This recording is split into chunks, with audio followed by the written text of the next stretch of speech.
Thank you all. First off, good morning, and thank you for having me here. I want to thank the folks here for really being trusted partners and awesome and really welcoming me to show you the value and to reinforce a lot more of what the digital age is coming and bringing, and also to introduce most of you folks to Microsoft advertising. A lot of times we're going to mention Google, we're going to mention Facebook. Those aren't bad words. I'd be a fool to tell you don't advertise on those because you have to. You have to be everywhere where people are searching, where people are looking things up, where they're conducting most of the business. And there's Microsoft, right? And so we're playing big into this space and we're making massive investments. So with that said, it's good to be back on the road again. It's a little strange checking into a hotel and saying, yes, I'm here for a conference. So it feels good. So if I go a little too fast, it's because there's a little bit of the cobwebs. So that said, I'm here to talk to you about the value of digital marketing in today's customer decision journey. So I don't think it's lost on anyone that 2020 was unlike a year that I've ever experienced. I'm going on 38. Yes, I know. I look 37. So, but it's been something that I've never experienced before in my life. I've been through earthquakes, I've been through fires, I live in New York City, so bomb threats, all kinds of stuff, but never a pandemic. So that really sort of required me to be at home a lot and conduct my business at home a lot. And I've gone through a recent massive purchase. I bought a rental property, and looking at flooring sort of gives me chills to a couple months ago, and having to deal with supply chain and having to vet certain vendors and going through the whole sort of experience of picking up a couple of sample blocks and holding them up to my floor and be like, how does this measure up in 2,000 feet? I have to use my imagination and or find someone who has a really good experience to do augmented reality. So that's a little bit about my journey. I'm going to sort of talk about how that plays into what we're looking at in the future moving forward.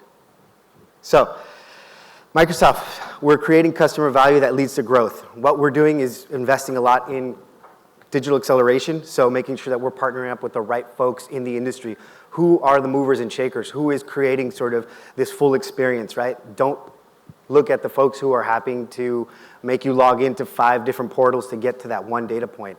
The reality is if we're looking at folks who are creating and consolidating this space, we want to play in that because they're thinking about the future, and this is exactly why we're here. Digital disruption, data disruption. So if you can control your data, that makes you much more powerful. You do not want to put the data in other people's hands. And so making sure that you maintain that relationship with your customer and not look at them as customers anymore as a one-time deal, but more so as partners, because they're going to be your best advocate moving forward. They're going to be that second point of sale when it comes to that recommendation piece. And again, for a lot of SMBs, and I work in that space, your name goes a long way, and especially for businesses that have been in the market, in your respective markets for many years, and you're looking to either franchise locally or even just pass this down to, family or look at how do you expand, like that's a big deal. And so we want to make sure that you can reinforce that trust with your community and with your partners. And new behaviors, right? I also want to talk about how folks are behaving now that I represent a bit of that economy that's going to be hybrid. I'm probably going to the office maybe 2 times a week, but largely I'm going to be working from home. Last year, there was so many tech workers that had to just stay at home. They looked at their floors, they realized, man, I live here? Oof. 1, I don't like my couch, so I got to get rid of that. 2, this floor sucks. And so I want to make sure that I can get and accelerate my home service projects that I've been putting off for maybe a couple of years. And so one stat here that I want to call out is 4 trillion minutes, right? That is what we captured at Microsoft. There were 4 trillion more minutes spent month over month last year than there were the year prior. Granted, yes, we have to overlay a pandemic, but what does that mean? That means, 1, people had to stay at home to work. They added an additional device to their home. If it's a couple, then we're talking about 2 additional devices. 3 out of 4 business machines are powered by Windows. That's why we did that massive sort of push to do a Windows 11. We learned so much that we decided, all right, well, let's revamp a bit of the components there to create more points for people to search to get the information that they want right away. No longer do you have to go to the start menu, wait for that pop up, find your favorite browser. Usually it's Chrome or Firefox. They click on that, they wait for that to load. They go to the toolbar, www.com, bing.com, or Google, whatever you want to use, and then you search for what you're looking for. God, that was just like, let's reduce the amount of steps. Let's just create a button there, create a line, get people to search. So with that said, we added 2 more devices. How many people have a tablet, at least one tablet at home? Okay, yeah, and a smartphone. Keep your hands up and a smartphone and a desktop. All right, yeah, so practically everybody. So we're a hyper-connected home now. We're only going to continue to stay accelerated in that motion. So what we found is that most people's work machines were their personal machines. They were like, all right, if I'm gonna stay online, I might as well just leverage this time to also couple up a couple things that I wanted to put on for this weekend, or that project that I was looking at and I kept putting it off. And so they had multi-tabs. In between their work, they were actually looking at new couches, looking at home services like electrical jobs, HVAC, flooring, painting. So all these things, we started to see a massive bump, and we realized that people are starting to leverage their work machine a lot more for these personal things. And so with that, we found that work and life are becoming one. So we're trying to find a balance, and we're trying to make sure that people also, we put this data in front of folks that that you have to be where people are searching. And so no longer are the days of just having to choose one search engine or one platform and sort of say, let's call it a day. You have to be where people are searching. And so what I'm going to share with you also is that 1 in 3 PC searches is done on a Windows machine, and it's done on Microsoft Ads on Bing. And so if you're not advertising on Google, you're missing out on a big chunk. If you're not advertising on Facebook, you're missing out on a big chunk. If you're not advertising on Microsoft, you're missing out on a big chunk, and we're talking about 1/3. So if you said, I don't want 1/3 of the business in this room, I'd say you're crazy. Because I don't think anybody wants to turn away business, and especially if they want to buy and they have the buying power, you want to get in front of those folks. So a couple of the different stats that reinforce a bit of that hybrid work life is that most people who were looking at Microsoft News were likely to search on Bing. 48% of people who use Outlook are likely to search on Bing. And 73%, again, who open up an Edge browser. And I just want to say this now publicly, we killed Internet Explorer. So we can all, sort of have a deep collective sigh there. So Edge is the new browser. It's sexy. It works just as fast as Chrome, and it takes less server power, or actually CPU power. So your machine doesn't have to live half the life that it normally did on Chrome. But that's neither here nor there. So getting more value out of every interaction, right? So we want to make sure that what we learned and leverage that data, we make the proper adjustments both to our operating system and to the way people search. So if you search on bing.com, you search for your name. If you pop up, great. You're probably advertising for us. You're probably searching up organically. And if you own your Bing places like you do Google places, you're going to take up more real estate. Those aren't the only forms of advertising that we're looking to present, right? We're learning that people are starting to behave a little differently, and we want to make sure that we can also present your ad, your viz, basically, your presence in all the different forms that we offer, right? And so we want to make sure that we can be placing you in relevant places in all the devices that people are searching on. Creating intelligent experiences, right? And so again, leveraging machine learning, the AI technology, there's so much more that's going on, happening in the background that is informing how we should start presenting certain ads now, or time of day. And so there's a lot more optimization information that we can put forward, and we work with folks like FloorCon to make sure that they present the best possible solutions for you. And so we're not just going to say, be on here because you need to be on here.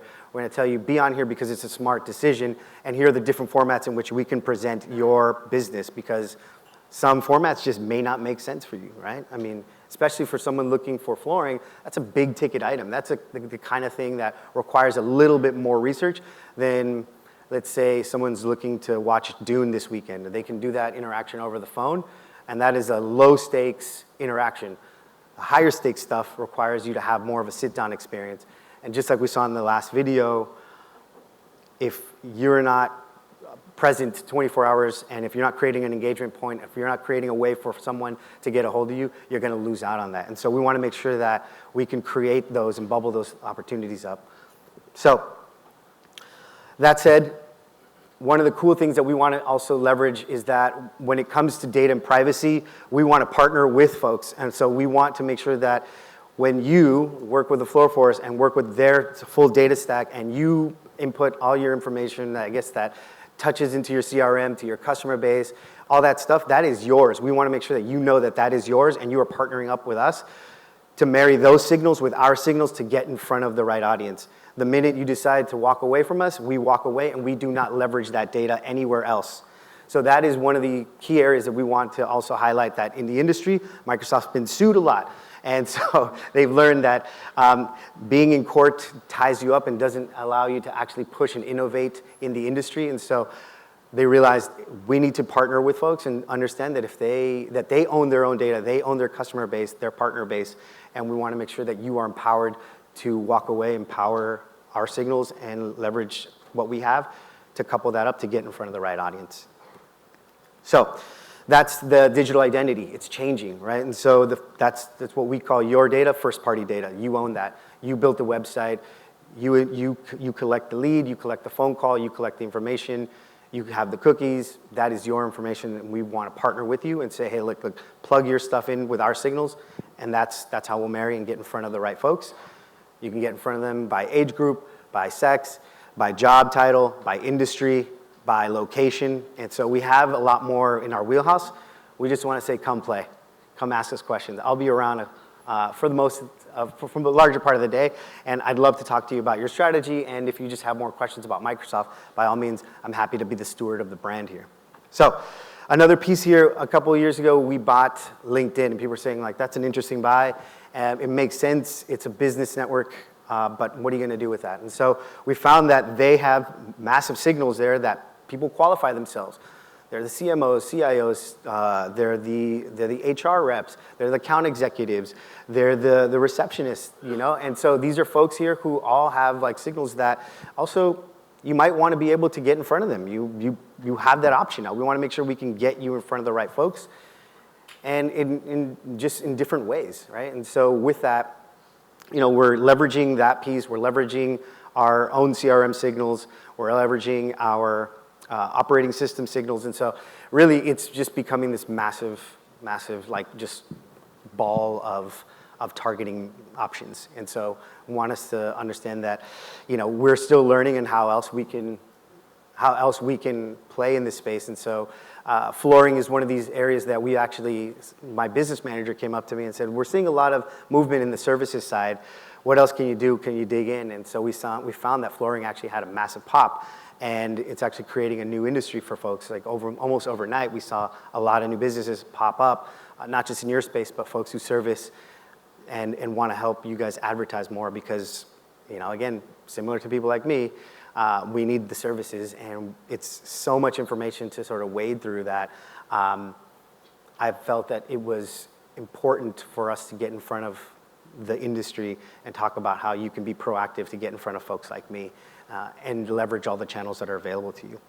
So that said, how is the consumer behavior? How is the person how am I behaving, right? And so what we found is that when you're wading through a lot of things, you want to make sure that you can look for the person that's standing out, the business that speaks to you, right? And so what is the value proposition, right?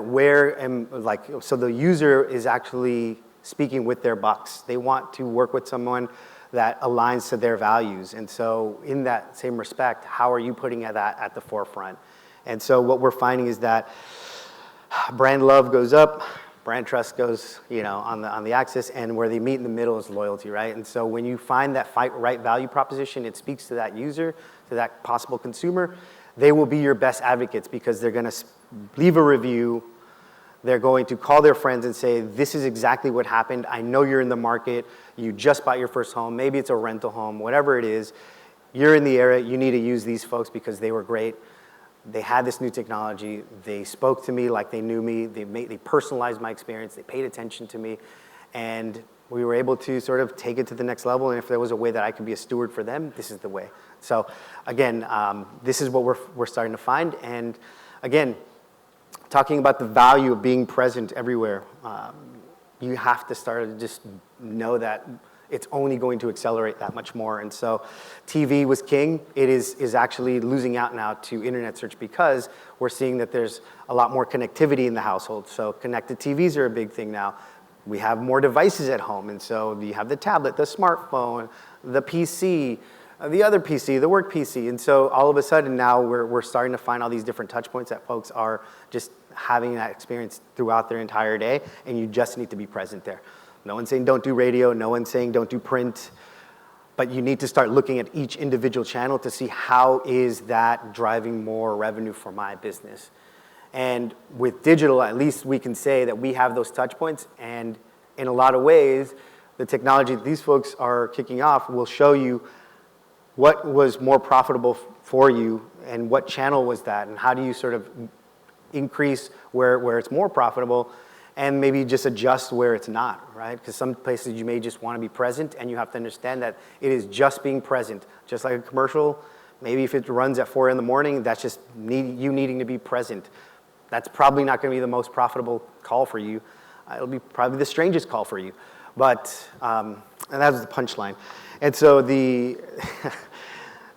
so what I'm saying is you just have to be present where everybody's searching and where everybody's watching. And so just wherever the eyeball or ear is, you need to be present there. So the value of the cross-channel advertising, well, this is the customer decision journey.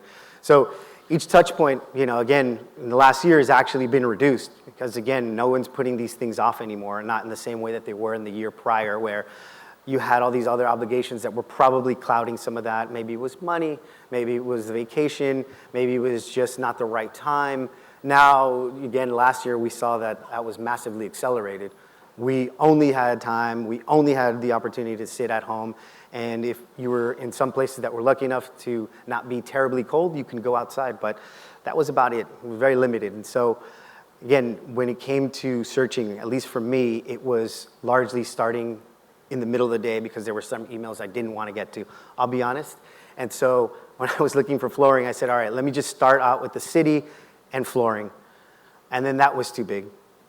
And then how do I distill it to my neighborhood, maybe the surrounding areas? Then we started dialing in. I said, all right, this is a lot of information. I'm going to take a screen grab of this because I just don't know that I want to wade through all this just yet. I put it out for a couple other days. I found that I was being remarketed to on Facebook. Great, awesome. At least I know that they're tech forward. I said I'll click on them later, right? And so at the end of the day, look, my journey was probably shortened within 30 days because I wanted to get this project out. I'm sort of that type of person. But what's happening is that they targeted me in all the different channels that I was playing in. So I was on MSN.com and I was being targeted. I was on Microsoft and Google just to compare like who's showing up, right? Who cares about their presence? And whoever was consistent sort of won out. And then I looked at the reviews. There were high reviews. Great. I had the opportunity to actually go down there, and I felt that I was being listened to and I was being heard, and I was able to validate a lot what I was seeing. And then the biggest piece at that point that made my decision possible was supply chain. So again, I hated to go to those places to sort of show up like, I love this, can you give me 2,000 square feet? And they're like, sorry, we don't have that. Okay, well, what's the next best option? All right, do you have this? Okay, great. Well, call me when you do. You go across town to see the competitor and they have it. I ended up going with them. So, the supply chain piece is very difficult and it's impacting a lot of folks right now. So we understand that. But there's still ways for you to keep that customer sort of engaged in ways that will nurture that relationship to the point where when that does come in, you got them. And, sometimes if there's someone across town that does have that, it might be an opportunity for you to partner in that space because sometimes people just respect and really like a good opportunity from you to treat them in a great way, right? In a way that sort of says, like, at least you heard me and you're showing me to a place that can get me what I need. If the opportunity arises again for me to work with you, I totally will, and they do. So that said, I want to talk a little bit about what we're seeing on Microsoft advertising in our network. So From a retail perspective, this is what we're seeing. Home and construction category, it was strong just year over year. There was just massive growth, right? You can take a screenshot of this, but without having to sort of go through every data point, we were just seeing more growth and we needed to invest. That's why I'm here, and this is why I want to make sure that when you think about your digital marketing strategy, you're looking at it from a holistic perspective, that the digital landscape is broad, and that you need to look at each channel and, again, work with partners that will help you make sense of what that data says and how to gauge and increase your investments where they need to be, and maybe reduce them and adjust them accordingly to places that may be just creating awareness for you but not necessarily delivering the right action. People walking into the store, people walking into the showroom and asking the right questions. When it comes to home and construction growth, it outpaced retail. So, again, I wasn't wearing so many clothes at well, I was wearing clothes, but I wasn't sort of shopping so much more in the year prior than the year prior. I was just like, all right, well, I'm at home, but what I can invest my money in is being comfortable in the space that I want to work in and live in and spend my time in. So that was another component there that we saw that was consistent, and I play part of that community here that, yes, bathroom refreshes were done, interior refreshes were done, kitchen refreshes were done, and outdoor refreshes are done. Again, adjust this accordingly to where places were weather permitting. I don't know that people were doing outdoor refreshes in the winter in the Northeast, but they were probably doing it in the Southwest, right? Because the weather's sort of tolerable there all the time. And so, again, this is where we're starting to make sure that we can get in front of the folks to make sure that you can leverage the data to work in your favor. All right, this one might be a little bit of an eyesore, but I got really excited when I was looking at this panel. I'm highlighting with the red there that this is where we saw the increase in demand. Again, we're looking at the height of these sort of pandemic moments. This is where we started to see a huge pop. Again, if you compare 2019 to 2020, just sort of shift your eyes back a bit, you'll see that there was comparable demand, but we just saw more lift. And with that, we wanted to make sure we can capture that.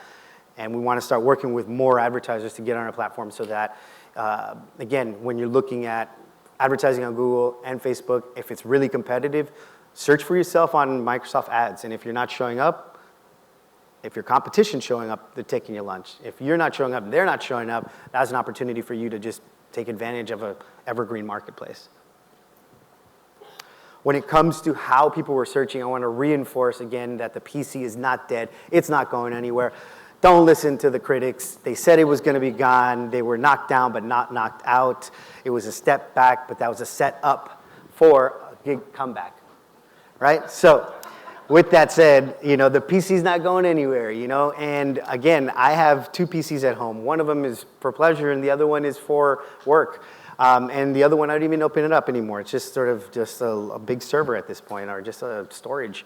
So again, you were looking at the data here, all the clicks that happened when people were searching for this specific space, they were doing it on a PC. It was happening on mobile too to complement that. At least, the tablet's still there, but it was largely happening on the PC. And so again, we'll share some of this data afterwards just so that you have it, but we want to make sure that you know that when people are looking for more of an investment, they're looking to invest more on a bigger ticket item, they're going to do this on a space that's going to give them more of a robust experience. And so again, if this is your entry point, pay attention to the PC. So, all right, a little bit about our searcher. Again, I said 1 in 3 searches is done 1 in 3 PC searches is done on Microsoft Ads. On Bing, that's huge. It's actually 37%. That's the market share we have, right? I hate splitting hairs. I just say 1 in 3. But, when we get to 40%, that's a whole different metaphor I'm going to start having to work on. But right now, it's 1 in 3. When it comes to the experience, again, we're going to talk about what the forensic profile looks like for the type of person that leverages Microsoft Ads and Bing. Right? So when they're searching on Bing, this is what they look like. We've got the data, 50-50 split, men and women. Over half are under the age of 45, and the other half is over the age of 45, so go figure, right? But what's that mean? Our audience is getting younger, but we have a sweet spot of folks who actually live in that space, who are probably mid-career. They're doing well. They probably represent a bit of that hybrid sort of work model. Again, it's a massive part of the search audience there, and so we want to make sure you can pay attention to them. In addition to sort of like what they look like, 1 in 3 have a household income of $85K and up. So they have buying power. It's the kind of people that, again, when they drive a car off the lot, when they start their search from Microsoft Ads, we find that the end partner ends up seeing that more profitable for them. So again, you guys validate that for me, right? I'm saying that, I'm speaking anecdotally from a couple of different industries, but now that we're playing in the space, when you start leveraging the tech from FloorForce and you look at all your channels, I would like this to be proven wrong that the person that ends up buying from you, that starts their search on Microsoft Ads, is that much more profitable than the other channels. And if you prove me wrong, then I'll get you a Coke. I'll buy you a Coke. So when we talk about where else are we plugged into, right? We're a lot more transparent when we talk about where people will find our search results. We're on Yahoo. We're on Microsoft Edge, Skype, Windows, MSN, Outlook.com. When it comes to our partners, again, we work with Forbes, we work with Wall Street Journal, we work with CBS Interactive. Those are the local partners that we have. And so, again, we are in a couple different places. We're not in just Bing.com. When you see the Windows 11, when you're on Windows 10, you'll see that there's a search bar. You search for what you're looking for. It's going to be the Edge browser. It's going to give it to you in Bing.com. And if that frustrates you, fine, you can go to Chrome and then do the same search, and you'll find that it's going to be an equal experience. And so we just want to make sure that you don't focus so much on the search engine, you focus on being present where people are searching. And so at the end of the day, people are going to click on what they're looking for, and if they can validate those results against all their channels that they believe they trust, you're going to win out. So what are the key takeaways? In the last 3 minutes, I was practicing this in my hotel room yesterday, and I think I got it down pat. So we can do a 3-minute standing ovation after this, and that would be sort of make my world. But with that, I'm going to give you guys the 5 things you must remember. Again, one, you have to be there where people are searching. So just be present. Again, make sure that you can target devices, smartphone, tablet, PC. You're on TV, great. Connected TV, start thinking about video. Start thinking about leveraging all these different channels and how you marry that data, and start understanding which publisher is actually doing more work for you and returning less for you, and see where you can adjust those gauges, because that's the power you have. Be upfront with your value proposition. What's different from you, right? What's different? What makes your business different? Who are you working with? Is there something different that your showroom has that the other people don't? Yes, you may have 10,000 suppliers or 10,000 sort of different options, but 10,000 different options sort of creates chaos and anxiety for me. How do you synthesize that for me, right? Do you have one-to-one consultation? Call us now. You will get the owner and their sons. Like, what is the lemon twist? Find a way to include that and be upfront about that. 2, 3, invest where your competition isn't. So again, going back to the piece where when you're validating even your own results, go to google.com and search for yourself. Where do you search? Where do you pop up? Are you number 1 or you number 2? Do the same thing on Bing. Are you showing up at all? Are you taking up all your real estate? Is your neighbor taking up your real estate? So own your brand. And then look at each network's ROI, right? So again, going back to look at the data. The data doesn't lie. If you have all these channels, you're plugged in, you're looking at one dashboard, you're finding where your ROI is coming from, adjust accordingly. And raise your hand on new ad formats, right? That's just saying, hey, you know, be one of those early adopters, right? We're talking about augmented reality. We're talking about virtual reality. We're talking about a metaverse. We're talking about crypto. So, you know, again, just pay attention to a lot of these things, right? Because, you know, your neighbor might be doing something differently, and that unique twist might be capturing a different slice of the marketplace. That is going to be the difference, right? And so how do you make that experience a little bit different for them? I know that, again, IKEA a couple years ago invested hugely on augmented reality. And it was really cool because I didn't have to go buy a Malm to go see that I didn't like it. I was actually able to hold up my phone and place it in my small New York City apartment and realized I didn't like it virtually, and I probably aren't going to like it in person. So it saved me a trip going down there. And it was just a really cool experience to see that they're adopting a new technology. And so what Microsoft is doing, what Facebook's doing, what Google's doing is investing big on trying to make those experiences scalable and easy for folks to adopt and walk away with, right? But it's up to you to really adopt them and make sure that they speak to your value proposition. And with that said, I have 15 seconds, and thank you so much for your time, and enjoy the rest of the day.